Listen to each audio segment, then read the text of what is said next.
Hey, Beachbottomus here. Today's video is going to be on graded Magic cards. Over the last few years, I've purchased a bunch of graded Magic cards and had kind of varying experiences depending upon the card in question.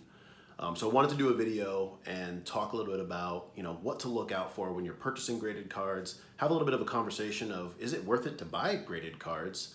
And just kind of help educate overall what's going on with graded cards versus purchasing the cards raw.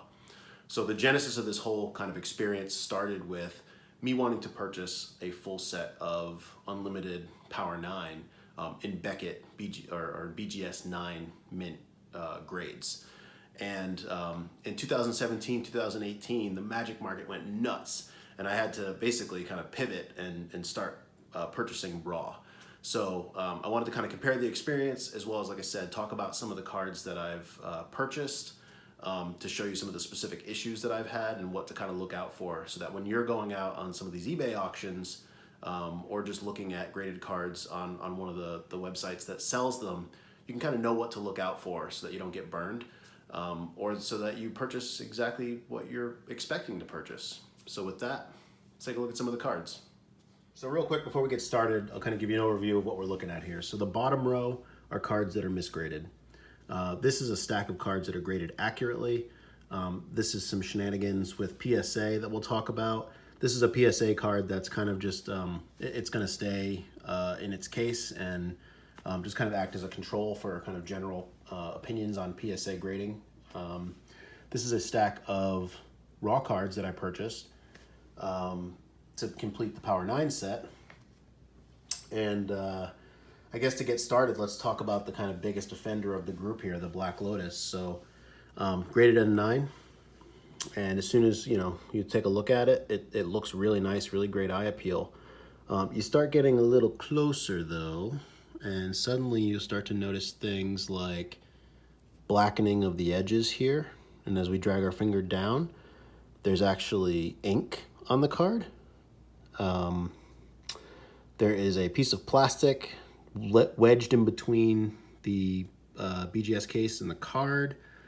On this side, we've got some white flaring of the edges. You can see there where the side of the card has been damaged and is lifting.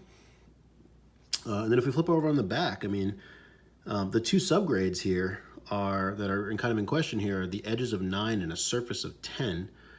I'm pretty sure that that's the surface that has ink all over it, but luckily the edges, oh wait, the edges are all dinged up too. So yeah, so this is just a misgraded card. Taking a look at the Mox Emerald, we've got quite a bit of dirt at the top of the card, which really shows the playwear. Really the only issue with the card, but once again, it's not an edge of 9. I mean, those are 8.5 to 8 edges with that much dirt. I mean, look, if you look at it on the side, it's like, it looks like tobacco hands, graced it quite a bit. All the edges are actually a little bit dirty, but that top part, it just, whoever was touching it wasn't washing their hands. Not cool. This card is unique in that I think it is graded properly. The one caveat is that if you look at, say, the Lotus versus the Recall, I'm not sure how well it's getting picked up on camera, but look at the white of the borders on the Lotus versus the white on the borders on the Recall. It's very, very yellowed. I mean, this was stored in either a smoky environment or it was left in a card shop in the sun, and unfortunately the white borders just yellowed, and that's a real bummer for something that's supposed to be a 9.5 mint. Not sure if BGS actually takes that into consideration, but I certainly would as a collector. So, it's worth noting. It's not the biggest of deals, much more of a nitpicky kind of thing than these types of situations. I mean, this is a misgrade. This is absolutely a misgrade, and it should affect the value of the cards. So over here, we've got a Juzum Jin. Very, very nice eye appeal from the front. The only issue with this card is on the back, and I'm not sure if this is going to come up on camera. Oh, look, it actually does. Cool. So there is a scratch about 3/4 of an inch here on the black border of the card, which for a surface of 9.5 or an edges of 9. I'm not sure if they count that as edges or surface. I would assume it falls into surface category. Definitely does not meet the graded criteria. Now, this is an interesting case because it's actually graded in the opposite direction. This is a card where it is just pack fresh, beautiful. The edges of this card are amazing. The surface is a 9.5, legitimately. But it got a 7 for centering, and it got an 8 for corners. And honestly, these corners are beautiful. I mean, they really are in incredible shape. This is the one corner that has a tiny bit of whitening on it. And if you flip it over onto the back, once again, these corners are in incredible condition. Now, I don't think that this is a 9.5 corners or 10 corners. Certainly, it needs to get degraded a little bit. But I would say these are 9 to 8 or 8.5 to 9 corners, you know, with that single bit of whitening there. This is just not a fair grade for this. Now, in regards to the centering, this is a little bit anecdotal that I've seen many of these cards grade out at an 8.5 or a 9 with the exact same centering, if not very close to the same centering. So, in my opinion, this is probably an 8.5 card. I'm not mad at it because honestly, I don't really care that it's graded out at a 7.5. I wanted a pack fresh beta Vesuvian Doppelganger. It's one of my it's my favorite artwork in the entire game of Magic, and I was able to pick this up for a lot cheaper than it would have been, even if I tried to buy it raw. So I could crack that card out raw and sell it for more than what I paid for it graded, which is pretty cool. I'm not going to go through all these. Just know that there are a bunch of cards that I have received from Beckett that are accurate to their grade, that didn't have any major issues. There's 4 of them out of kind of what you see on the table here. Now, let's talk about this. We'll talk about the last Beckett card, and then we'll talk about PSA. So the last Beckett card is actually put this over to the side for a second, is this Mock Sapphire, which is actually this Mock Sapphire. So this is a fake card I just keep in the case, just kind of, it's just funny. I have it on my desk, and it's a proxy that I bought a bunch of proxies to use in decks. I don't use the real Sapphire in my blue decks. Pay no attention to that. It's just in there. So this particular card, you'll notice it was cracked out. The reason for that was because it had the same problem the Lotus had, where it had like dirt inside the case that was actually detracting from looking at the card. And I just got so fed up. I was like, you know what? I'm keeping this card anyway. I'm not selling it. So I'm just going to crack it out of the case. And that's the end result here, is this particular card. Now, these 2 cards, these were graded PSAs. This was a Gem Mint 10 and still is a Gem Mint 10. And this was an 8, which if you were to do this with Beckett, it would probably be a 9, given the condition. Now, the problem with these cards is, and I'll pull this back into view here, this particular case, which is the Gem Mint 10 Royal Assassin, which, yes, I'm an idiot and I broke it out of here. But the reason why is because you'll notice that there's actually this residue on the case. I'm not sure if it's coming up on camera here. I'm really trying to get it to come into focus here, but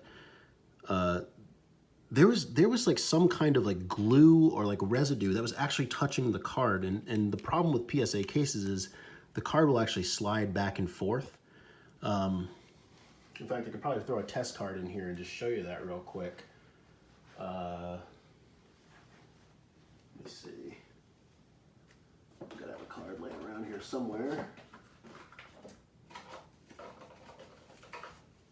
Just look at this very, very valuable revised Circle of Protection black. So yeah, if I throw this in the PSA case,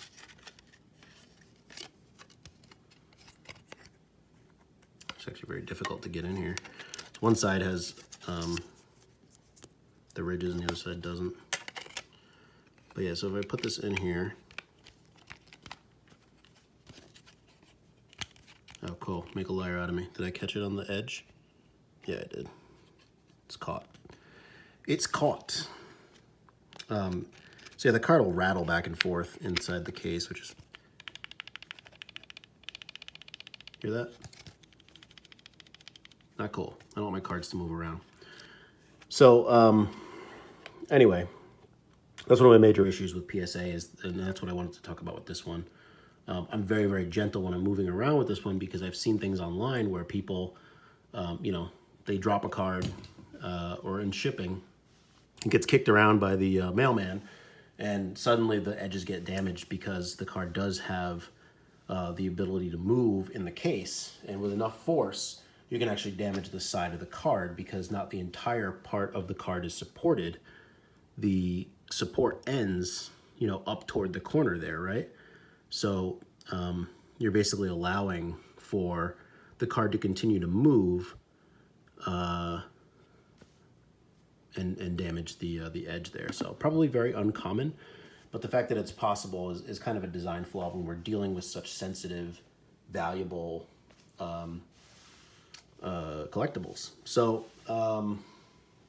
that issue that I described with the Royal Assassin, with the residue inside the case, that was happening with the Time Walk as well. So I cracked that right away, cleaned the surfaces of the cards, and they're actually in okay shape, but some of that residue did get on the card, which is really frustrating. So I guess last but not least here, we've got this stack of raw cards. And the reason why I wanted to show these was just to show the quality of some of the raw cards that I've purchased. I mean, look at this Time Walk. Look at those corners. Beautiful, beautiful card. Look at the back. I mean, just incredible. I mean, if this was graded, it'd probably grade out at a 9. Same with this Vesuvan. Same with this Time Vault. Definitely not with this Mox Jet. This Mox Jet's actually heavy play, so it's not really a good example. But I just have it in here because it was part of the Power 9 that I did collect. Mox Pearl, look at that. Look at the corners on that Mox Pearl. Now there are a couple dings here on the back, but by the Black Lotus's standards, that's a 9. And a Mox Ruby. So the reason why I'm showing these is just that you can still obtain really, really nice cards raw and not pay that premium for the graded copies.